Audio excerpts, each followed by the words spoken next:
Over the weekend, I got an email from the Emperor of Mankind. He wrote directly to the Plague Den. And when I was opening the email, I thought to myself, does the Emperor have internet? I guess he does. What else can he do? He just sits there all day.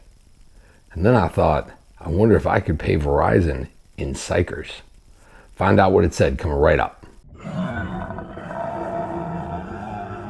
Hello again, Tabletop Warriors, and welcome back to the Plague Den. My name's Tony, and this is my channel where we explore the 40k universe. All right, so let's talk about this email. It reads, Tony, what's up, bro? I'm liking the channel. I had to subscribe under an alias, Winky Face. Anyway, you're killing me with all the chaos videos. I'm under a lot of stress, what with basically trying to run the Imperium, the Astronomicon, and having to keep Gilliman under control. Do me a favor and show the Imperium some love. Gotta go. They're bringing more sacrifices, and they say it looks bad when I'm surfing the internet. Sincerely, the EOM. Emperor of Mankind. Got it. Well, I certainly can't have the Emperor upset with me and sending me emails about my videos.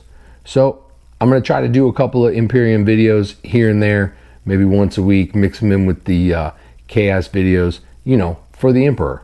Did I just really say that? So today's video is going to be about a Blood Angels HQ. They've called him Slamhammer, and they've called him Slamginius. He is the Blood Angels captain. I'm going to give you 5 tips and strategies on how to use this guy in your Blood Angels army, and we're going right at it. Number 1 is going to be the loadout. So the loadout for the Blood Angels captain, as I said before, he's got a couple of nicknames.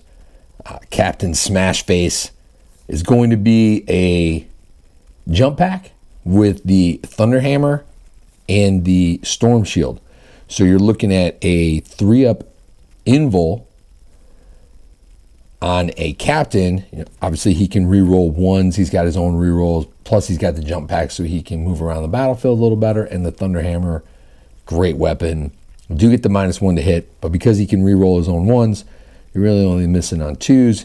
And we're going to talk about some other strategies to make that a little bit better too. So it's 129 points, and this guy hits like a Mack truck. Number 2 is going to be relics. So you got a couple of choices with the relics here. You can take the Hammer of Ball, which gives him, basically replaces his Thunderhammer with the Hammer of Ball and takes away the -1 to hit. Or you can give him the Angel's Wing relic, which you can reroll failed charge rolls, and your opponent cannot overwatch against him. So this is really good because he can charge, he can't be overwatched, and if you position your other units where they're supposed to be in order to follow him in, they can't be overwatched either. So he charges, he gets into combat, and your other units, say you have Death Company or Sanguinary Guard, they charge in, they can't be overwatched either.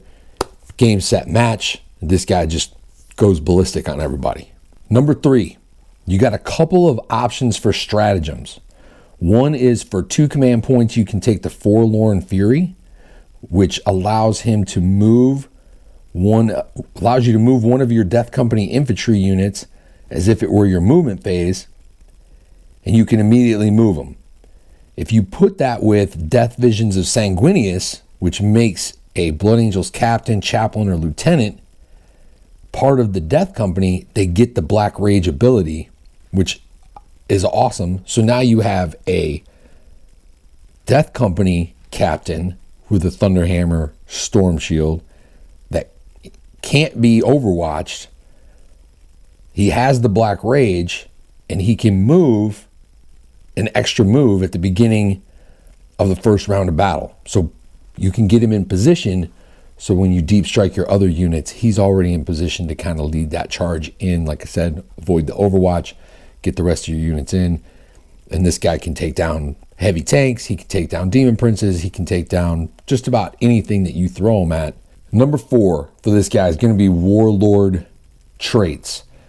Now, it's a little risky to make him your Warlord because you're going to have him out leading the charge into battle like a real leader, like a real Marine.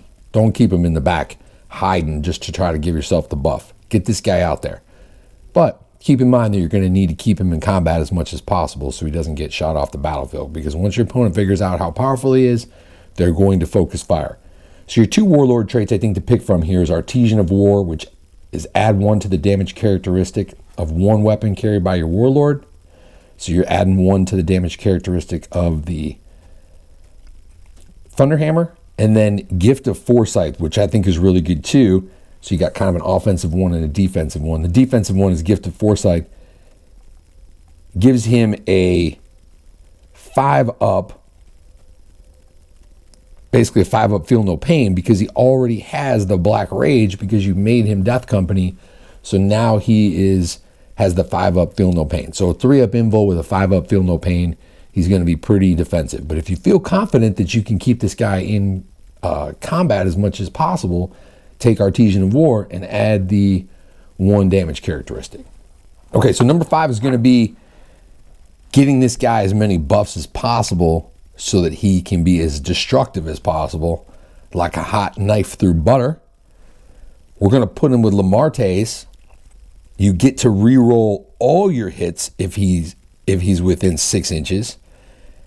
And if you decided not to give him the rerolls on the charges earlier, Lamartes allows him to reroll his charges if he's within 6 inches. And he is Death Company because you gave him the stratagem to make him Death Company.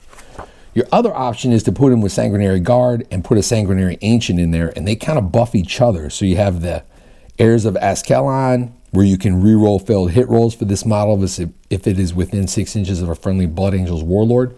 So that would be making the captain your Warlord. And you get the Blood Angels Chapter banner. Blood Angels units within 6 inches of any friendly Blood Angels Ancients add 1 to their leadership roll. In addition, you can reroll wound rolls of 1 in the fight phase. So you get the reroll of 1s for wounds. So getting this guy, figuring out a way to put him with characters or put him with banners to get him some buffs that work well with his pre-existing buffs is the way to go. So I know I said this before in another video, but I really like the way that 8th edition has done these stratagems and warlord traits and relics.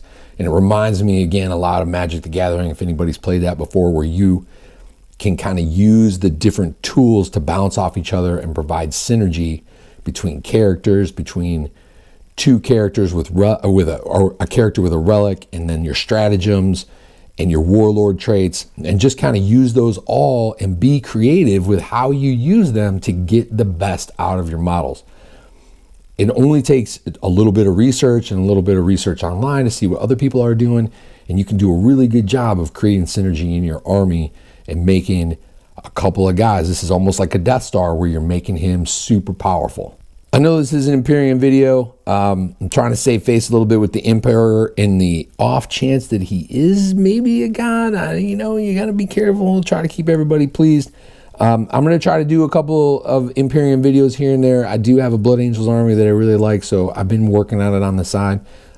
Please comment down below and talk about how you may be using this guy in your army, or some of your strategies or things that you figured out with this guy. And if you like this video, please give it a thumbs up and subscribe for more videos from the Plague Den. And until next time, this is Tony saying to win all of your battles in life and on the tabletop.